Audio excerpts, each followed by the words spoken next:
بسم الله الرحمن الرحيم. அஸ்ஸலாமு அலைக்கும் வரஹ்மத்துல்லாஹி வபரகாத்துஹு.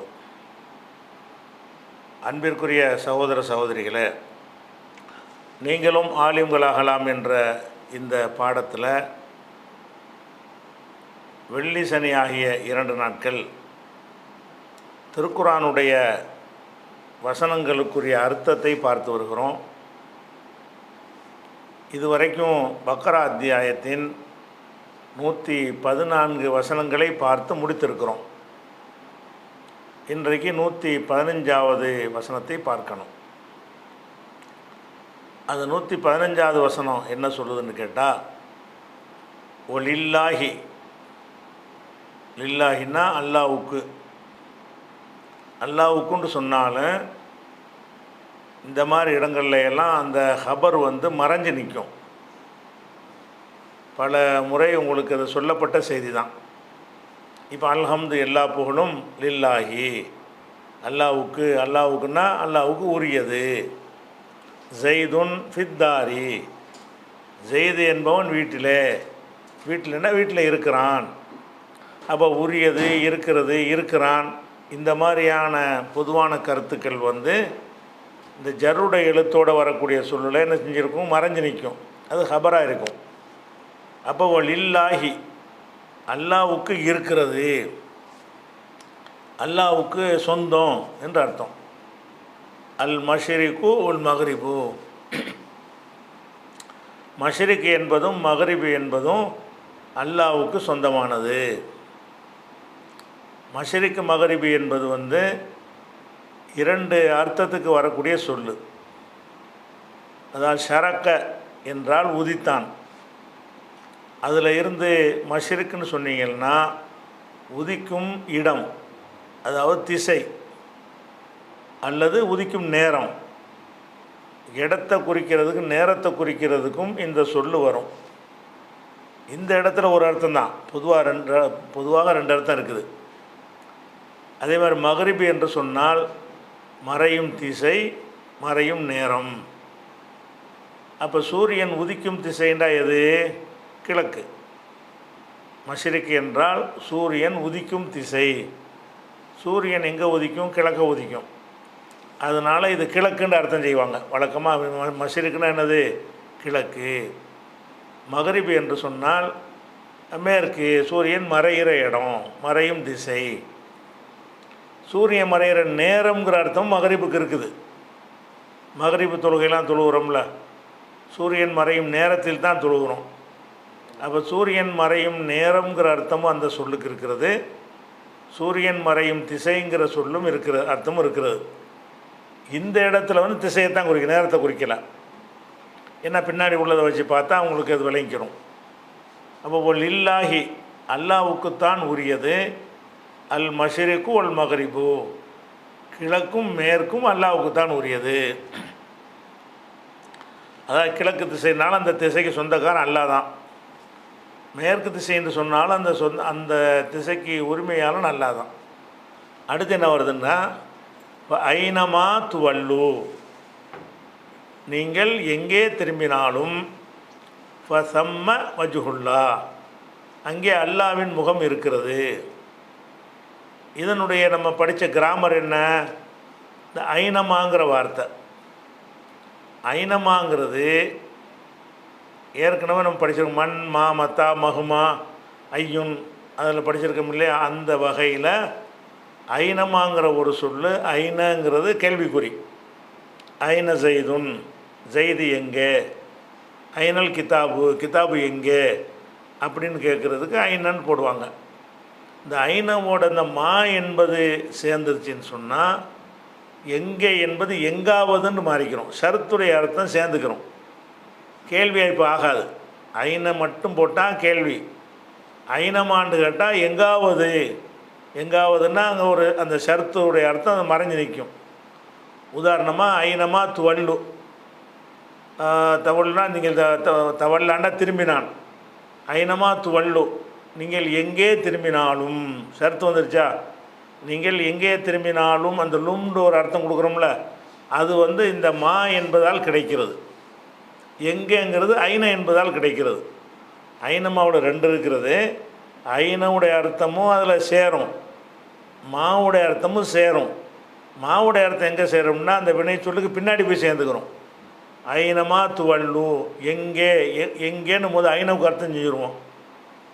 துவல்லுன்னா திரும்பினாலும், அந்த லும்ங்கிறீங்கல்ல திரும்பினாலும்ண்டு, அது வந்து இந்த மா என்பதால் வரக்கூடிய ஒரு அர்த்தம்.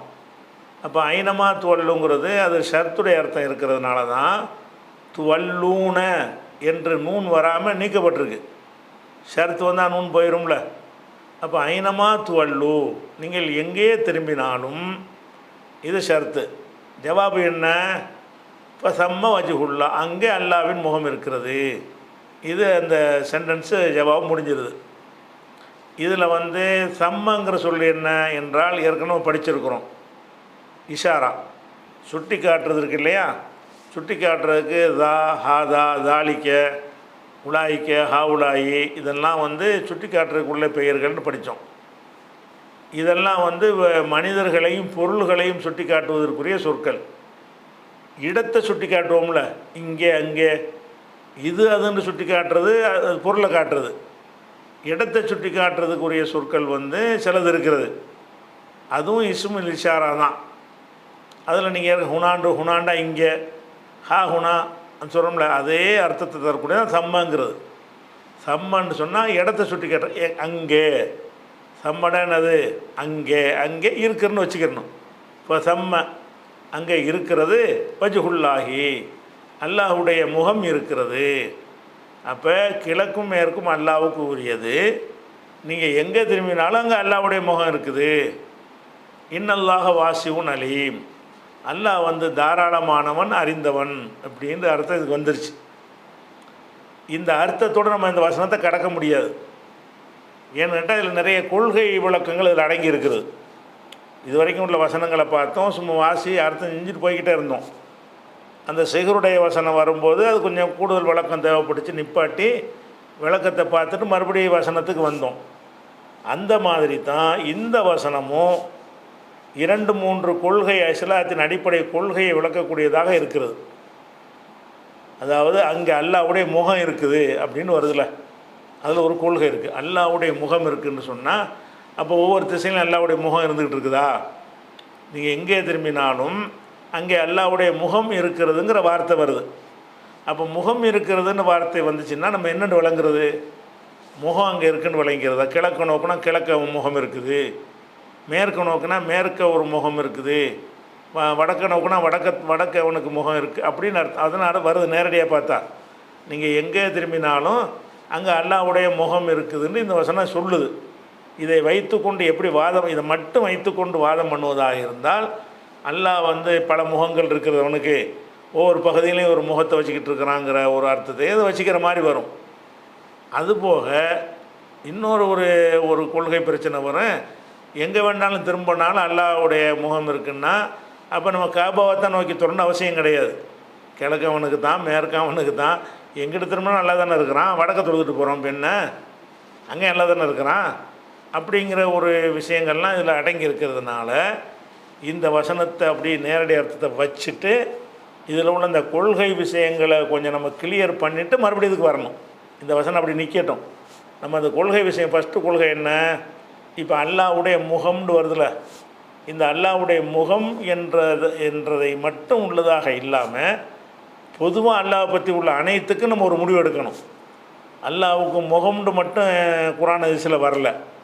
அல்லாஹ்வுக்கு கை இருக்குன்னு வருது, அல்லாஹ்வுக்கு கால் இருக்குன்னு வருது, அல்லாஹ்வுக்கு கண் இருக்குன்னு வருது, அல்லாஹ்வுக்கு காது இருக்குதுன்னு வருது, அல்லாஹ் வந்து வருவான்னு வருது, அல்லாஹ் வந்து பிடிப்பான் என்று வருது. அப்போ அல்லாஹ்வுக்கு வந்து மனிதர்களுக்கு சொல்கிற மாதிரி, மனிதர்களுக்கு எப்படி நம்ம உடல் உறுப்புகள் பற்றி பேசுகிறோமோ இந்த மாதிரியான வார்த்தைகள் வந்து அல்லாஹ் விஷயத்தில் குர்ஆனில் இருக்கிறது, ஹதீஸில் இருக்கிறது. இந்த சொற்களை நம்ம என்ன மாதிரி விளங்கி, பொதுவாக எல்லா இடத்துலையும் ஒரே மாதிரி விளங்கி கொள்வதா, ஒவ்வொரு இடத்துக்கும் ஒரு மாதிரி விளங்கி கொள்வதான்னு ஒரு தெளிவு நமக்கு இருக்கணும். அந்த தெளிவு இருந்தால் தான் இந்த வசனத்துக்கு உங்களுக்கு தெளிவு கிடைக்கும். இப்போ அல்லாஹ்வுடைய இப்போ கையின்னு இருக்குன்னு வைங்களேன், இதுக்கு வந்து என்ன செய்வாங்கன்னா அந்த காலத்து அறிஞர்களில் வந்து 3 சாராராக பிரிஞ்சாங்க இதுக்கு அர்த்தம் செய்வதில்.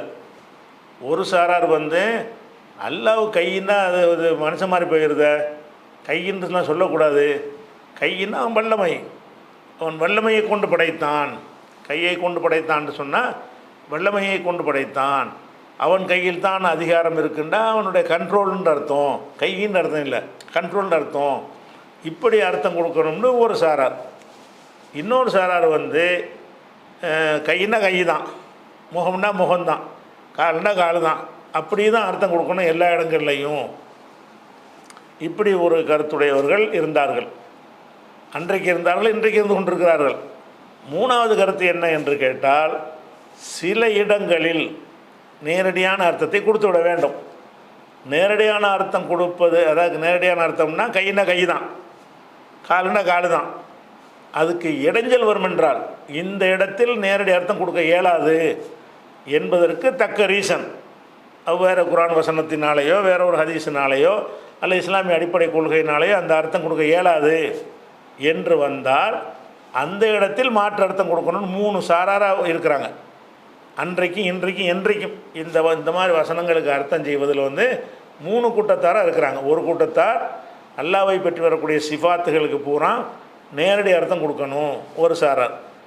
எல்லா வசனங்களுக்கும் நேரடி அர்த்தம் கொடுக்கவே கூடாது, அதுக்கு ஒரு மாற்று விளக்கம் தான் கொடுக்க வேண்டும், வியாக்கியானம் தான் கொடுக்க வேண்டும், தாவீல்பாங்க, அதை தாவீல் தான் செய்ய வேண்டும் ஒரு சாரார். இன்னொரு சாரார் வந்து பெரும்பாலும் நேரடி அர்த்தம் தான் கொடுக்க வேண்டும், சில இடங்களில் நேரடி அர்த்தம் கொடுப்பதற்கு ஒரு இடையூறு இருக்கும் என்று சொன்னால் அந்த இடத்தில் நம்ம மாற்று விளக்கம், முகத்துக்கு வேறு ஒரு அர்த்தம் கொடுத்துக்கலாம் அப்படின்னு சொல்லி ஒரு சாரார் 3 சாரார் இருக்கிறாங்க. அப்போ இந்த 3 சாராருடைய விஷயத்தில் எந்த கருத்து சரின்னு கேட்டிங்கன்னா, இந்த 3ஆவதை நான் சொன்னேன்ல அதுதான் சரி. அதாவது அல்லாஹ்வை பற்றி என்ன வந்தாலும் நேரடி அர்த்தம் தான் செய்யணும். சில இடங்களில் நேரடி அர்த்தம் செய்ய இயலாது, அந்த இடத்துலையும் அதுதான் செய்ய வேண்டிங்கன்னா வேறு ஒரு இடத்துல வந்து இடிக்கும், அது வேற ஒரு கொள்கையோடு வந்து அது மோதும். அப்படியான இடத்துல நம்ம நேரடி அர்த்தம் செய்யாமல் அதுக்கு வியாக்கியானம் கொடுக்கணும்னு சொல்கிறோம்ல, இதுதான் கரெக்டு. இதை புரிஞ்சுக்கிறதா இருந்தால் இது பற்றி வரக்கூடிய சில எல்லா வசனங்களையும் நீங்கள் பார்த்தா தான், எல்லா ஹதீஸ்களையும் தொகுத்து பார்த்தா தான் தெளிவு கிடைக்கும். உதாரணமாக இதுக்கு ரிலேட்டிவாக அல்லாஹ்வுடைய பண்புகளை பற்றி பேசுகிறதுல சூரத்துல் கலம், அந்த கலமில் வந்து 42வது வசனம், அது என்ன செய்யப்படுதுன்னா மறுமை நாளுடைய ஒரு விஷயம் பற்றி பேசப்படுது. யௌம யுக்குஷஃபு அன் சாக்கின், சாக்குன்னா அந்த பாதம் இருக்குல்ல, அந்த பாதமும் முழங்காலும் இருக்குல்ல, அதுக்கு நடுவில் உள்ள பகுதிக்கு பேர் சாக்கு, கெண்டை கால்மாங்க. சாக்குன்னு சொன்னால் முட்டுக்கால் இருக்குல்ல, அந்த முட்டுக்காலுக்கும் நடக்கிற பாதம் இருக்குல்ல, அதுக்கு நடுவில் உள்ள பகுதி இருக்குல்ல, அந்த பகுதிக்கு பேர் என்னது? சாக்கு. சாக்குன்னா கால்னு வச்சுக்கிறங்க, அவ்வளோங்களா? அப்போ யௌம யுக்குஷஃபு அன் சாக்கின், சாக்கு வந்து விளக்கப்படும், திறக்கப்படும். சாக்குன்னா கால், கால் திறக்கப்படும். எந்த கால் ஒன்றுமே முட்டையாக தான் இருக்குது, கால் திறக்கப்படும், திறந்து காட்டப்படும். காலை வந்து திறந்து காட்டுவோம் அல்லான்னு அர்த்தம். ஓ யுது அவுன இல சுஜூதி, சுஜூது செய்வதற்கு மக்கள் அழைக்கப்படுவார்கள். இது மஹ்ஷரில் உள்ளது. மஹ்ஷரில் எல்லாத்தையும் எழுப்பி வச்சுட்டு எனக்கு சைதா செய்யுங்கடான்னு அல்லாஹ் சொல்லுவான். எங்கே சைதா செய்ய சொல்லுவான்? காலில் விழ சொல்லுவான்.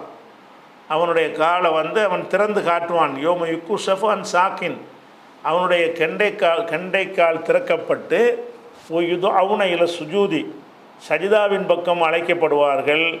ஃபலா எஸ்தீவூன், அவர்கள் இந்த கெட்டவங்களாக இருந்தாங்கல்ல, அல்லாஹ்வுக்கு சஜிதா செய்யாமல் இருந்தவங்க, அல்லாஹ்வோட சேர்த்து எல்லாத்துக்கும் சஜிதா செஞ்சுட்டு இருந்தவங்களுக்கு முடியாது. ஃபலா எஸ்தீவூன், அவர்களால் அந்த கட்டளை நிறைவேற்ற முடியாது. இது காஃபிர்களுக்கு. மூமின்கள்லாம் சஜிதா செஞ்சிருவாங்க. இப்படி இந்த வசனம் சொல்கிறது. இந்த வசனம் இதை சொல்கிறதுங்கிறது நேரடியாக தெளிவு பத்தாமல் இருந்தாலும் இதை ஹதீஸு விளக்குது. இதே விஷயத்தை அப்படியே ஹதீஸு விளக்குது. எந்த ஹதீஸ் விளக்குதுன்னா புகாரியில் 4919வது ஹதீஸ். இதெல்லாம் அறிவிப்பாளர் விட்டுருவோம். அதில் என்ன வருதுன்னு கேட்டால், கூழு ரசூல்லா சொல்கிறாங்க, எக்கு ஷிஃபு ரப்புனா, நமது இறைவன் திறந்து காட்டுவான். அன் சாக்கிஹி, அங்கே அல்லாவுடைய கால் திறக்கப்படும் இல்லை, குரான் வசனத்தில் கால் திறக்கப்படும் மொட்டையாக இருக்குது. அதுக்கு என்ன அர்த்தம்னு ரசூல்லா விளக்குறாங்க. எப்படி? எக்கு ஷிஃபு ரப்புனா, நமது இறைவன் திறப்பான். அன் சாக்கிஹி, அவனுடைய கெண்டை காலை திறப்பான். ஃபயஸ்ஜுதுலஹு, அவனுக்கு அப்போது சஜிதா செய்வார்கள். குல்லு மூமினின் ஓ மூமினத்தின், மூமினான ஒவ்வொரு ஆணும் ஒவ்வொரு பெண்ணும் அவனுக்கு சஜிதா செய்வார்கள். ஒ எபுகா மன்கான எஸ்ஜுது ஃபித் துன்யா, துன்யாவில் எவன் சஜிதா செய்து கொண்டிருந்தானோ, ரியா அன் முகஸ்துதிக்காக வேண்டி, பிறர் பார்ப்பதற்காக வேண்டியும், ஒசுமாத்தன் பிறர் மெச்ச வேண்டும் என்பதற்காக வேண்டியும் சஜிதா செய்து கொண்டு இருந்தானோ, அவன் எது ஹபுல் எஸ்ஜுத, அவன் சஜிதா செய்ய செல்லுவான், முயற்சி பண்ணுவான். எவ்வூது லஹருஹு தபக்கன், அவனுடைய முதுகு வளையாமல் அப்படி நேராக நின்றுவிடும், வளையாது, சஜிதா செய்ய இயலாது, உனக்கு சமமாக ஆயிருமா, தபக்கன் வாஹிதன். அப்போ இதில் அந்த வசனத்துடைய அர்த்தம் என்னங்கிறது மறுமை நாளில் இப்படி ஒன்று நடக்கும்னு வருது. அப்போ எல்லோரும் நிப்பாட்டிருக்கும்போது அப்போ யார் காலிலையும் கூட அல்லாஹ் தடுத்துட்டான். அல்லாவுக்கு அவனுக்கே உரிய உருவம் இருக்குது, அவனுக்கே உரிய காலுகை எல்லாமே இருக்குது. ஒரு காலில் விழுவது தான் மரியாதையுடைய உச்சபட்சம்னு மனுஷன் வச்சுருக்கிறான் உலகத்தில். அதை இஸ்லாம் தடுத்துருச்சு. எவன் காலிலையும் எவன் விழக்கூடாதுன்னு தடுத்துருச்சு. அப்போ யார் காலில் விழணும்ல, அதுக்கு தகுதியானவன் யார்? இறைவன் தான். அப்போ இறைவனை நம்ம இங்கே பார்க்கலை. அப்போ எப்போ இறைவனை பார்ப்போமோ அப்போ அவன் காலில் விழக்கூடிய ஒரு சான்ஸு, வாய்ப்பு எல்லாருக்கும் கிடைக்கும். சும்மா தானே சைதா தரையில் சைதா செய்கிறோம். அல்லாவுக்கு நேர் அவன் காலிலே சைதா செய்வோம். அவனுடைய பிரம்மாண்டத்தோடு அவன் காட்சி தருவான். அவனுடைய காலை நம்ம பார்ப்போம், அந்த காலில் சைதா செய்வோம் எல்லாரும். இப்படின்ட்டு இந்த ஒரு ஹதீஸ் சொல்கிறது. இந்த ஹதீஸுடைய கருத்தை குரானுடைய வசனமும் உறுதிப்படுத்துகிறது. அது குரானை இந்த ஹதீஸ் உறுதிப்படுத்துகிறது, அப்படி சொல்லணும். சரி, இப்போ இதுக்கு என்ன அர்த்தம் செய்கிறது? அப்படியே அர்த்தம் செய்யலை. என்ன குழப்பம்? அல்லாவுக்கு காலம் தான் உனக்கு என்ன உனக்கு குழப்பம் இருக்குது? அல்லாவுக்கு சைதா செய்கிறது, அல்லாவை நேராக பார்க்கல, இப்போ சைதா செய்யலை, பார்க்க போகிறோம். பார்க்குறோம்னா அல்லாவை முகத்தை பார்ப்போம், எல்லாத்தையும் தான் பார்ப்போம். எல்லாத்தையும் பார்க்குற மாதிரி அல்லாவுடைய காலையும் பார்ப்போம். கட்டளையிடுவான், அல்லா என் காலில் விழுங்கள்னு கட்டளையிடுவான். அப்போ யாருக்கு அது ஏழும்னு கேட்டால், எவன் இந்த ஒழுங்கு அல்லாவுக்கு மட்டும் உலகத்தில் சைதா செஞ்சிகிட்டு இருந்தானோ அவனுக்கு அது ஏழும், மற்றவங்களுக்கு ஏழாமல் போயிடும் அப்படின்ட்டு இது சொல்லுது. அப்போ இதுக்கு என்ன அர்த்தம் செய்கிறதுன்னா, இது ரெண்டு விஷயம். இதுக்கு அல்லாவுக்கு கால் இருக்குன்னு விளங்குதில்ல. கால் இருக்குன்னா கால் இருக்குது தான், வேறு என்னதுக்கு அல்லா சொல்கிறான்? அதை மனிதர்களுக்கு தானே அந்த வேதத்தை அல்லா இறக்கியிருக்கிறான். மனித பாஷையில் சாக்குக்கு என்ன அர்த்தம்? கால் தானே அர்த்தம். அப்போ மனித பாஷையில் அர்த்தம் செஞ்சுட்டு போங்க. அதுக்கு என்ன அந்த அர்த்தம் செய்வதற்கு என்ன இடைஞ்சல் இருக்கிறது? ஒரு இடைஞ்சலும் கிடையாது. அதனால் இப்படியான வரும் என்று சொன்னால், கால்னா கால் தான், காலில் விழுந்தா காலில் விழுறது என்ன? நமக்கு ஒரு பஞ்சாயத்து, ஒரே ஒரு பஞ்சாயத்து இருக்குது. நம்ம நாவூர் அணிபாட்டிலேருந்து சில அதை படிச்சுக்கிட்டோம். உருவமற்ற இறைவனுக்கு உண்மையானவர்ண்டு. அப்போ இறைவன் உருவமற்றவன்ட்டு மனசில் மைண்டில் நம்மளாக ஏற்றி வச்சுக்கிட்டோம். உருவம் இல்லாட்டி இப்படி காலுன்ட்டு நம்ம அப்படி நினைக்கிறதுனால, மடத்தனமாக நினைக்கிறதுனால வருதே தவிர, இறைவனுக்கு உருவம் இல்லைங்கிறது இஸ்லாத்தினுடைய கொள்கையா? இறைவனுக்கு உருவம் இருக்குங்கிறது தான் இஸ்லாத்தின் கொள்கை. உருவருக்கு போய் தான் கால் இருக்குது. சரி, அடுத்ததாக இன்னொரு செய்தியை பாருங்கள். இப்போ நரகத்தை பற்றி சொல்லக்கூடிய ஹதீஸ். ஏன்னா இது மாதிரி வரக்கூடிய எல்லாத்தையும் தொகுத்து வச்சா தான், இந்த இடங்களில் நம்ம நேரடி அர்த்தம் தான் கொடுக்கணும், இந்த இடங்கள் நேரடி அர்த்தம் கொடுக்க முடியாமல் இருக்குதுன்னு பிரித்து நம்ம அறிஞ்சிக்கிட்டோம்னா நமக்கு குழப்பம் வராது. இந்த வஜ்ஹுல்லா வரைக்கும் இப்போ அர்த்தத்துக்கு நம்ம செய்யணும், கரெக்டாக செய்யணும். அப்போ புகாரில் 4848 என்ன வருதுன்னு கேட்டால், யுல்கா ஃபின்னாரி, ரசூல்லா சொல்கிறாங்க, யுல்கா ஃபின்னாரி, நரகத்தில் போடப்படும், மக்கள் போடப்படுவார்கள். ஓ தக்கூலு, அப்போ நரகம் சொல்லும். தக்கூலுன்னா தக்கூல் நாருங்கிறது பெண்பால், அதனால் தக்கூலுன்னு வந்திருக்கு. ஓ தக்கூலு, அந்த நரகம் சொல்லும், ஹல்மிம் மசீத், இன்னும் கொஞ்சம் அதிகம் இருக்குதா? இப்போ நரகத்தில் அல்லாஹ் எல்லாத்தையும் நரகவாசிகளை பூரா நரகத்தில் போடும்போது நரக நெருப்புக்கு பத்தலை, எரிபொருள் போதுமானதாக இல்லை. இவ்வளோ ஒரு சைத்தானமானது கெட்டவன்லாம் அள்ளி போட்ட பிறகு கூட, கற்களையெல்லாம் அள்ளி போட்ட பிறகும் கூட அந்த நரகத்துக்கு எரிபொருள் பத்தலை. அப்போ என்ன செய்யணும்னா அல்லாட்ட கேட்பான், என்னன்னு கேட்பான்னு ஒரு ஹதீஸில் வருது. அப்போது தக்கூலு, அப்போ நரகம் சொல்லும், ஹல் மின் மசீத், இன்னும் கொஞ்சம் அதிக, மசீதுனா ஜாயுது, கூடுதலாக இருக்குதா, இன்னும் கொஞ்சம் அள்ளி போடு என்று நரகம் சொல்லும். ஹத்தா எலோ கதமுகு, ஹத்தா எலா கதமுகு, அல்லாஹ் வந்து தன்னுடைய பாதத்தை நரகத்தில் வைப்பான், ஒரு மிதிப்பான், என்ன பத்தலையான்னு சொல்லிட்டு ஒரு மிதிப்பான். மிதித்த உடனே தக்கூலு ஹத் ஹத், போதும் போதும் என்று நரகம் சொல்லும். இப்படின்ட்டு இங்கே வருது. இங்கே அல்லாவுக்கு வந்து அங்கே சாக்கு இருக்குன்னு வந்துச்சா, இங்கே பாதம் இருக்குன்னு வருது, பாதம். அந்த பாதத்தை நரகத்தில் வந்து இன்னும் நிறைய வேணும்னு நரகம் கேட்கும் பொழுது அல்லாஹ் என்ன செய்வான்னு கேட்டால், அதனுடைய நரகத்தை வீரியத்தை குறைக்குவான். அது எரிஞ்சு இதாக ஒரு எரிபொருள் பத்தலைன்னு சொன்னால், அப்போ என்ன செய்யணும், நரகத்துடைய அந்த பவரை கம்மி பண்ணணும் என்பதற்காக அல்லாஹ் என்ன செய்வான்னா, ஒரு கதம் தன்னுடைய பாதத்தை வைப்பான். ஒரு மிதிப்பான்னு அர்த்தம். ஒரு மிதித்த உடனே போதும் போதும் என்று அது சொல்லிவிடும்னு இருக்குது. இப்போ அல்லாவுக்கு பாதம் இருக்குன்னு வருது. நரகம் பேசுமான்னு அல்லாட்ட எல்லாம் பேசும், அது பிரச்சனை இல்லை, வழங்குதா. அதெல்லாம் அப்படி பார்த்தோம்னா எல்லாத்தையுமே நம்ம மாறிட்டு போக வேண்டி வந்துடும். அப்போ அதில் எந்த ஒரு இஸ்லாமிய அடிப்படைக்கு மாற்றம்லாம் இதில் வரலை. அப்போ நரகத்திற்கு வந்து போடும்போது நரகத்தை அல்லாஹ் என்ன செய்வான், தன்னுடைய பாதங்களை வைத்து அதனுடைய அந்த இது வந்து அதனுடைய கோரிக்கையை வந்து வலுவிளக்க செய்வான். அப்போ இதில் நம்ம என்ன அர்த்தம் வழங்குறது, அப்படியே அர்த்தம் செய்யுங்க, அதில் என்ன இருக்குது உங்களுக்கு, நரகம் கேட்கத்தான் செய்யும். அல்லாஹ் என்ன செய்வான், தன் பாதத்தை வைப்பான்னா அவனுக்கு பாதம் இருக்குது, பாதம் இருக்க போய் பாதத்தை வைக்கிறான். அப்போ பாதத்தை வைப்பான் என்று அல்லாஹ் சொல்லும் ஹதீஸில் வரும் பொழுது அது சரியான ஹதீஸாகவும் இருக்கும்போது நம்ம அப்படி ஏற்றுக்கிற வேண்டியது தானே. அதே மாதிரி வந்து இன்னொரு ஹதீஸில் அதுக்கு விளக்கமாகவே யுகாலு சொல்லப்படும், லி ஜஹன்னம, ஜஹன்னம் என்றால் நரகம், நரகத்தை நோக்கி சொல்லப்படும், ஹலிம் தலத்தி, நீ நிரம்பி விட்டாயா என்று கேட்கப்படும். ஓ தக்கூலு, அந்த நரகம் சொல்லும், ஹல்மிம் மசீத், இன்னும் இருக்குதா என்று சொல்லும். இப்போ எல்லோரும் ரப்பு தபாரகவத்தாலா, ரப்பு வந்து என்ன செய்வான், தன்னுடைய கதமுகு, தன்னுடைய பாதத்தை வைப்பான், அலைகா அதன் மீது வைப்பான், தக்கூலு கத்து என்று சொல்லும்ண்டு அது இன்னும் கொஞ்சம் விளக்கமாகவும் வந்திருக்குது. அப்போ இதில் நம்ம என்ன வழங்கணும், அப்போ ஜன்னத்து நான் இதே கருத்து வந்து இதுலேயும் இருக்குது, இந்த அடுத்து வர்ற ஹதீஸ்லையும் இருக்குதுன்னு வைங்களேன். அடுத்த ஹதீஸ் என்ன, அது நம்பர் மட்டும் சொல்லி நீங்கள் பார்த்துக்குங்க, 4850. இதுலேயும் எல்லாம் வந்து இந்த மாதிரி நரகத்துடைய இதை வந்து கோரிக்கையை வந்து காலை வச்சு மிதிப்பாண்டு வருது. அதுக்கடுத்து என்னென்னு கேட்டால், மறுமை நாளில் வந்து நம்ம இறைவனை பார்ப்போங்கிற ஒரு விஷயம் ஹதீஸுகளில் வருது. அதை சொல்லக்கூடிய ஹதீஸில் வந்து நிறைய விஷயங்கள் நம்ம பார்த்தோம் என்று சொன்னால், அதெல்லாம் இறைவன் மனிதன் மாதிரி ஒரு அம்சத்தை காட்டுற மாதிரி தெரியும் உங்களுக்கு. ஆனால் அதை வந்து நம்ம அப்படி தான் அர்த்தம் செய்வதா, வியாக்கியானம் கொடுக்குறதான்னு கேட்டால், வியாக்கியானம் கொடுக்காமல் அப்படி தான் அர்த்தம் செய்யணும்.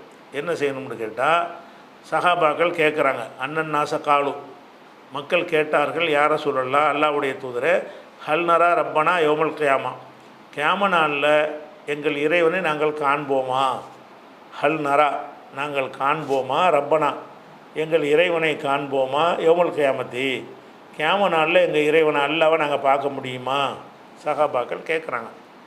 அப்போ ரசூலுல்லாஹ் சொல்கிறாங்க, கால ஹல் துமாரூன ஃபில் கமரி, சந்திரன் விஷயத்தில் நீங்கள் வந்து லைலத்துல் பத்ரி, பத்ருன்னா 14க்கு சொல்லுவாங்க, பௌர்ணமி இரவில் வந்து லைச தூணகும் சஹாபுன், அதுக்கு எந்த ஒரு மேகமும் மறைக்காமல் இருக்குமே, அந்த மாதிரி நேரத்தில் வந்து நீங்கள் சந்திரனை பார்க்க முடியுமா என்பதில் சந்தேகம் கொள்வீர்களா? எல்லாரும் இப்படி ஒரு ஆளை பார்க்க முடியும் சந்தேகம் வரும். அல்லாஹ் வந்து அனைவரும் இப்படி பார்க்குறது, ஒருத்தர் மறைச்சி போடுவாங்களான்னு கேட்டால், அதுக்கு சந்திரனை உதாரணம் காட்டுறாங்க. சந்திரன் இருக்குது, அது முழு நிலவாக வேறு இருக்கிறது, கொஞ்சம் அரைகுறையாக இருந்தால் கூட பாதி மறைஞ்சிருச்சு, எனக்கு பார்வை கம்மின்னு சொல்லலாம். அப்போ லைலத்துல் பத்ராக இருக்கிறது, அந்த நேரத்தில் வந்து அதுக்கு மேகம் எதுவும் இல்லை, பளிச்சென்று வானம் வேற, லைசத்துணவும் சஹாபன், அதுக்கு கீழே வந்து மேகங்களே இல்லை. அப்போ மேகமே இல்லாமல் பளிச்சென்று பிரகாசிச்சுக்கிட்டு இருக்கக்கூடிய பௌர்ணமி இரவில் சந்திரன் விஷயத்தில் நீங்கள் எதுவும் சந்தேகம் கொள்வீர்களா? சந்திரன் எப்படி எல்லோரும் பார்க்குறேன்னு மாட்டிங்கல்ல, அதே மாதிரி நீங்கள் பார்ப்பீங்க. காலூலா யார சொல்லலாம், அல்லாஹ்வுடைய தூதரே அப்படிலாம் சந்தேகப்பட மாட்டோம் அப்படின்னு சொல்கிறாங்க. கால ரசூல்லா கேட்குறாங்க, நீங்கள் சூரியன் இருக்குல்ல அதுக்கு மேகமே மறைக்காமல் இருந்தால் அதை பற்றி நீங்கள் சந்தேகப்படுவீர்களான்னு கேட்குறாங்க. மாட்டோங்கிறாங்க. அப்போ ரசூல் ஸல்லல்லாஹு சொல்கிறாங்க, இப்போ இன்னக்கும் தரவுணகு கதாலிக்க, இதே போல் தான் அவனை நீங்கள் பார்ப்பீர்கள். அல்லாஹ்வை நீங்கள் பார்ப்பீங்க. எப்படி பார்ப்பீங்க? எல்லாரும் சூரியனை பார்க்குற மாதிரி. எவனும் எவனுக்கு மறைக்கிறது இல்லை தானே. 800 கோடி பேரும் சூரியனை பார்க்க முடியும்ல. 800 இல்லைன்னா 400 கோடி பேர் உலகத்தில் சரிபாதி பேர் பார்க்குறான்ல. ஒரே நேரத்தில் வந்து இத்தனை ஆயிரம் கோடி பேர் பார்த்தாலும் கூட அதை என்ன செய்ய முடிகிறது? அந்த சந்திரனை சூரியனை அப்படியே பார்க்க முடிகிறது. அந்த மாதிரி வந்து நீங்கள் வந்து இறைவனை பார்ப்பீங்க. அதாவது யுஹ்ஷருன் நாசு யௌமல் கியாமா, கியாம நாளில் மக்கள் எழுப்பப்படுவார்கள். கூடு இதுவரைக்கும் உள்ளது அல்லாஹ்வை பார்க்கறதுங்கிற ஒரு விஷயம். பார்க்கறதுன்னு சொன்னாலேயே ஒரு உருவம் இருந்தால் தானே பார்க்க இயலும். உருவம் காற்றை நீங்கள் பார்க்க இயலுமா? ஒரு சக்தியை, ஒரு பவரை, மின்சாரத்தை பார்க்க இயலுமா? அதனுடைய சக்தியின் வெளிப்பாட்டை பார்க்க முடியும். அந்த உருவம் இல்லாத ஒன்றை வந்து கண்ணில் அடங்குமாண்டா? அடங்காது. கண்ணில் அடங்குறது பூராமே உருவம் இருக்கணும். அப்போ வந்து டைமென்ஷன், 2 டைமென்ஷன் 3 டைமென்ஷன் இருந்தால் தான் என்ன செய்ய முடியும்? பார்க்க முடியும். சக்திகளுக்கெல்லாம் அது கிடையாது. அப்போ அதை வந்து பார்க்க இயலாது. அப்போ நம்ம பார்ப்போம்னு சொன்னோன்னே என்ன விளங்குது? நம்ம கண்ணுக்கு தெரிகிற மாதிரி இறைவன் நமக்கு காட்சி தருமான்னு விளங்குது. அதை வந்து நம்ம அப்படி தான் அர்த்தம் செய்யணும். பார்ப்போம்னா அர்த்தம் செய்யணும். அப்போ ரசூலுல்லாஹ் சொல்கிறாங்க, யுஹ்ஷருன் நாசு யௌமல் கியாமா, கியாம நாளில் மக்கள் எழுப்பப்படுவார்கள். ஃபயக்கூலு மன்கான யாபுது செய்யன், ஃபயக்கூலு அல்லாஹ் சொல்லுவான், மன்கான யாபுது செய்யன், ஏதாவது ஒரு பொருளை யார் வணங்கி கொண்டிருந்தானோ, அல்லாஹ் வணங்காமல் கண்டதையும் வணங்குறான்ல, அதான் செய்யுங்கிறது. செய்யுன்னா ஏதாவது ஒரு பொருளை என்பது சிலையாக இருக்கலாம், சூரியனாக இருக்கலாம், சந்திரனாக இருக்கலாம், ஆடு மாடு கழுத குதிரையாக இருக்கலாம், எதுவாக வேண்டாம்னு இருக்கலாம். ஏதோ ஒன்றை, மன்கான யாபுது செய்யன், யார் ஒன்றை வணங்கி கொண்டிருந்தானோ ஃபல் எத்தபி, அவன் அதை பின்தொடர்ந்து செல்லட்டும். கழுதையை வணங்குனியா, கழுதையை பின்தொடர்ந்து போ. நாயை வணங்குனியா, நாய்க்கு பின்னாடி போ. மாட்டை வணங்குனியா, மாட்டுக்கு பின்னாடி போ அப்படின்னு சொல்லப்படுமா. இப்போ மின்ஹும் மை எத்தபி ஷம்ஸ, அப்படி சொன்ன உடனே சூரியன் மாதிரி எல்லாம் கொண்டாந்து நிப்பாட்டுவான். சும்மா சொல்ல மாட்டான். எதையெல்லாம் வணங்குனாங்களோ அம்புட்டும் முன்னாடி ஒரு உருவகமாக கொண்டாந்து நிப்பாட்டி போடுவான். நிப்பாட்டி போட்டு தான் இந்த வார்த்தையை சொல்லுவான். சொன்ன உடனே இப்போ மின்ஹும் மை எத்தபி ஷம்ஸ, அவர்களில் சூரியனை பின்தொடர்ந்து செல்பவர்கள் இருப்பார்கள். சூரியனை வணங்குனாங்கல்ல, அவன் பார்ப்பான். ஓ, நம்மளை வந்து எதை வணங்கினோமோ அதை பின்பற்ற சொல்லிட்டான்ல, நம்ம சூரியனை தான் வணங்கணும். இந்த நிற்கிது சூரியன், நம்ம சூரியன் நம்ம ஃபாலோ பண்ணுவோம் அப்படின்னு அதை ஃபாலோ பண்ணுவாங்களாம். இப்போ மின்ஹும் மை எத்தபி ஷம்ஸ, அவங்களில் சூரியனை ஃபாலோ பண்ணுறவங்களும் இருப்பார்கள். ஒ மின்ஹும் மை எத்தபி கமர, சந்திரனை வணங்கியிருப்பாங்கல்ல, அவங்க சந்திரனை ஃபாலோ பண்ணவர் இருப்பார்கள். ஒ மின்ஹும் மை எத்தபி தவாகைத்த, தீய சக்திகளை எல்லாம் அடங்கிடும். சூரிய சந்திரன் போக தீய சக்திகள்னு சொன்னால் கழுத உர மண்ணாங்கட்டி எல்லாமே அதில் சேர்ந்துடும். அப்போ தீய சக்திகளை பின்பற்றியவர்களும் அதில் இருப்பார்கள். ஓ தபுக்கா ஹாதிஹில் உம்மா, இந்த உம்மத்து மட்டும்தான் மிச்சமாக இருக்கும். நம்ம தானே யாரையும் வணங்கலை, நம்ம யாரை பின்பற்றி போகிறது? அல்லாட்ட அல்லாவே சொல்லுவானா, யார் எதை வணங்கினீங்களோ அதுக்கு பின்னாடி போங்கடான்றான். போங்கடானவன் அவன் என்ன செய்வான்? அதுக்கு பின்னாடி போக ஆரம்பிச்சிடுவாங்க. கட்டளைன்னா செஞ்சு தானே ஆகணும். அதுக்கு ரோபோ மாதிரி பின்னாடி போயிட்டு இருக்க வேண்டியதான், கேள்விலாம் கேட்கலாது. ஆனால் நம்ம பார்ப்போம், நம்ம அல்லாஹ் தரவனவன் நம்ம எதை போய் பின்பற்றுறது? நமக்கு எதுவுமே இல்லையோ. தபுக்கா ஹாதியில் உம்மத்து, இந்த உம்மத்து மிச்சமாகிவிடும். ஃபீஹா முனாஃபிகூஹா, இந்த உம்மத்தில் முனாஃபிக் உள்பட, முனாஃபிக்கும் இந்த உம்மத்தில் உள்ளவன் தானே, அவனும் மிச்சமாகிடுவானா. இப்போ தீஹுமுல்லாகும், அல்லாஹ் அவங்கள்ட்ட இப்போ வருவான். அல்லாஹ் முதல்ல எல்லோரும் பார்க்குற மாதிரி, சூரியனை பார்க்குற மாதிரி ஒரு பக்கம் வர்றான். இப்போ என்ன செய்கிறான்னு கேட்டால் கிட்டக்கே வர்றான். இப்போ தீஹுமுல்லாஹு, அவர்களிடம் அல்லாஹ் வருகிறான், கிட்ட வர்றான். இப்போ கூடு சொல்கிறான், அன ரப்புக்கும், நான் தான் ரப்பு, நான் தான் உங்கள் இறைவன் அப்படின்னு சொல்லி ஏன் பின்னாடி வாங்கன்னு கூப்பிட்றான்ல. இப்போ யார் எதை வணங்குனீங்களோ அதுக்கு பின்னாடி போன்னு சொல்லிவிட்டு எல்லாம் போய் மிச்சமாக நம்ம மட்டும் நிற்போம். அப்போ அல்லாஹ் என்ன செய்வான்? நம்மக்கிட்ட வருவான். ஃபயக்கூலு அன ரப்புக்கும், நான் தான் உங்களுடைய இறைவன் என்று சொல்லுவான். ஃபயக்கூலூன மக்கள்லாம் சொல்லிடுவாங்க, ஹாதா மக்கானுனா இதுதான் எங்கள் இடம், ஹத்தா ஏத்தியனா ரப்புனா எங்கள் இறைவன் வர்ற வரைக்கும் நாங்கள் இங்கே தான் இருப்போம், நீ இறைவன் இல்லைன்றுவாங்க. அல்லாஹ் வந்து நான் தாண்டா அவங்க இறைவன் சொல்லுவான்ல, அவன் சாதாரண ஒரு தோட்டத்தில் வருவான் போல இருக்குது. பார்த்தா இறைவன் நினைக்கிற மாதிரி என்ன பெரும்பாண்டம் இல்லாமல் வந்தவொன்னே நம்மளாம் என்ன சொல்லுவோம்னு கேட்டால், ஹாதா மக்கானுனா இதுதான் எங்கள் இடம், ஹத்தா ஏத்தியனா ரப்புனா எங்கள் ரப்பு எங்கள்கிட்ட வர்ற வரைக்கும் இங்கே தான் இருப்போம், இதுதான் எங்கள் இடம், நீ ஓன் சொல்ல கேட்டு வர முடியாது. அப்படின்னா என்ன அர்த்தம், நீ ரப்பு இல்லைங்கிறாங்க. ரப்பு வந்து நான் தான் ரப்புங்கிறான். இவங்க என்ன செய்கிறாங்க, நீலாம் ரப்பு கிடையாதுங்க, ரப்பு வரட்டும் பார்த்துக்குறோம் அப்படிங்கிறாங்க. ஃபைதா ஜா ரப்புனா எங்கள் ரப்பு வந்தானே ஆனால் அரஃபுனாகு அவனை நாங்கள் அறிஞ்சிக்கிடுவோம், நீ வந்துக்கிட்டு நான் தான் இறைவன் வாண்டா ஓம் பின்னாடி வர முடியாது. அப்போ அல்லாஹ் வரும்போதே அல்லாஹ்வை நிராகரிச்சிடுறாங்க. அப்புறம் என்ன செய்வான்னு கேட்டால், இப்போ ஏத்தீகமுல்லாகும் அல்லாஹ் வருவான், அல்லாஹ் வருவான் என்று சொன்னால் இறைவன் தான் என்று அறிந்து கொள்ளும் வகையில் வருவான். வேற ஒரு அறிவிப்புல வருது, இப்போ ஏத்தீகமுல்லாகும் அல்லாஹ் வருடத்தை வருவான், பொய்யக்கூடு சொல்லுவான் அன ரப்புக்கும் நான் தான் உங்கள் இறைவன், பொய்யக்கூடுனா அந்த ரப்புனா ஆமாம் நீ தான் எங்கள் இறைவன் என்று சொல்வார்கள். அப்போ பொய்யதுவும் அவர்களே அல்லாஹ் அழைப்பான், வாங்க என் பின்னாடி வாங்க. இப்போ யுல்லரபு சிராத்து பைனல் அஹ்ரானை ஜஹன்னம். அப்போ சொர்க்கத்துக்கு நரகத்துக்கும் எப்படி இருக்கும்னு கேட்டால், நரகம் அதை தாண்டி தான் சொர்க்கம், அல்ல அப்படி அமைச்சிருக்கிறான். சொர்க்கத்துக்கு யார் போகிறதா இருந்தாலும் நரகத்தை கடந்து தான் போக முடியும். நரக நெருப்பு எரிஞ்சிக்கிட்டு இருக்கும், அது அது அது தான் இங்கேருந்து மகசர்லேருந்து பார்த்தா நரக நெருப்பு, அதுக்கப்புறம் சொர்க்கம். இந்த நரக நெருப்பை தாண்டி தான் சொர்க்கத்துக்கு போகணும், ஒன்றுமே வழி இருக்காது. அப்போ இப்போ யுல்லரபு சிராத்து ஒரு பாலம் அமைக்கப்படும், பைனல் அஹ்ரானை ஜஹன்னம் ஜஹன்னமுடைய மேற்பரப்பில் என்ன செய்யப்படும், ஜஹன்னம்னா நரகம், நரகத்தினுடைய மேற்பரப்பில் ஒரு பாலம் அமைக்கப்படும்.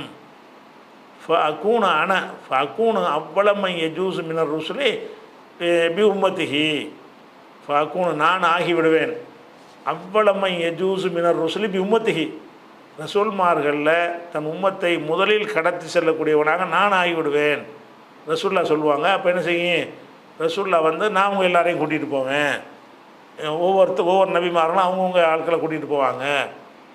வலாயத்த கல்லமும் யோமைதின் அகதுன் இல்லை ருசுலு, அன்னைக்கு ரசூல்மார்களை தவிர யாரும் வாயை திறந்து பேச மாட்டாங்க. இந்த விசாரணையெல்லாம் முடிஞ்சு நரகத்துக்கு சொர்க்கத்துக்கு போ எல்லாம் அழைச்சி விட்றத அனுப்பி விட்றான்ல, அப்போ யாரும் பேச மாட்டாங்க. இப்போ கலாம் ஒரு ரசூல் யோமைதின் அல்லாஹும்ம சல்லிம் சல்லிம், ரசூல்மார்கள் கூட என்ன பேசுவாங்கன்னு கேட்டால் சல்லிம் சல்லிம், இறைவா காப்பாற்று இறைவா காப்பாற்றுங்கிறது தான் ரசூல்மார்களுடைய பேச்சாக இருக்கும் அப்படின்னு வருதா. இதனுடைய தொடர்ச்சி பிந்தி பார்ப்போம். இது வரைக்கும் உள்ள விஷயம் என்னன்னு கேட்டால், அப்போ அல்லாஹ் நம்மளை வருவான், உரையாடுவான், பேசுவான்லாம் வருது. இதெல்லாம் என்ன ரெண்டு பேர் சந்தித்து பேசிக்கிற மாதிரி உங்களுக்கு தோணுகிறது. அப்படி தோணுனாலும் நீங்கள் என்ன செய்யணும், இது அப்படி தான் அர்த்தம். எதுக்கு இதை அல்லாஹ் சொல்கிறான், அல்லாஹ்வுடைய ரசூல் யார் மனுஷனுக்கு தானே சொல்கிறாங்க, நம்மளுக்கு தானே சொல்கிறாங்க, நமக்கு நம்ம பாஷையிலானே சொல்கிறாங்க, நம்ம பாஷையில் என்ன அர்த்தமோ அந்த அர்த்தத்தில் புரிகிறதுக்கு தானே சொல்கிறாங்க. அப்போ நம்ம என்ன செய்யக்கூடாது, இது ரசூலுல்லாஹ் சொன்னாலும் நாங்கள் அதுக்கு வேறு அர்த்தம் வச்சுக்கிடுவோம், வேறு அர்த்தம் வைக்கிறாங்க, அந்த வேறு அர்த்தத்துக்குரிய வார்த்தையை போட்டு சொல்லியிருப்பாங்கல்ல, இந்த வார்த்தையை இதுக்கு இப்படி சொல்கிறாங்க நேரடியாக உள்ள மாதிரி. அப்போ அல்லாஹ்வை பற்றி வரக்கூடியது அப்படியே தான் நம்ம என்ன செய்யணும், நம்புறதுக்கு பேர் தான் ஈமான். அப்போ இது மாதிரி நிறைய எல்லா விஷயங்களையும் பார்த்துட்டு சில இடங்களில் அந்த அர்த்தம் கொடுக்க முடியாதுன்னு வரும், அதை சொல்லும்போது உங்களுக்கு புரியும். அந்த நேரத்தில் மாத்திரம் என்ன செய்யணும்னு கேட்டால், அந்த முகம்னா வேறு அர்த்தம், அந்த அர்த்தம் கொடுக்கக்கூடாது, அது ரீசனோடு இருக்கணும், தக்க காரணம் இருக்கணும். அது இன்ஷா அல்லாஹ் நாளைக்கு பார்க்கலாம். அஸ்ஸலாமு அலைக்கும்.